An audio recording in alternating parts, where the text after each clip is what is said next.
ಏನು free fire ಆಡತ್ತೀವಲ್ಲೋ, ನಾಳೆ exam ಇದ್ದಾವೆ. ನೀನು ಒಂದು ಮೆಸೇಜ್ ಕಳಿಸ್ತೀನಿ ನೋಡು.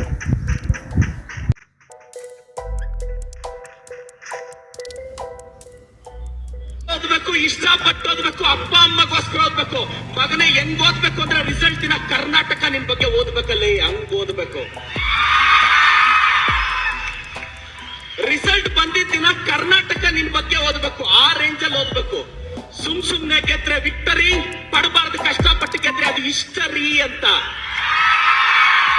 ಪ್ರಣಯ ಗಿಣಯ ಒಲವು ಗಿಳವು ಎಲ್ಲ ಮರೆತು ಇರಬಲ್ಲೆ ನಾನೊಬ್ಬನೇ.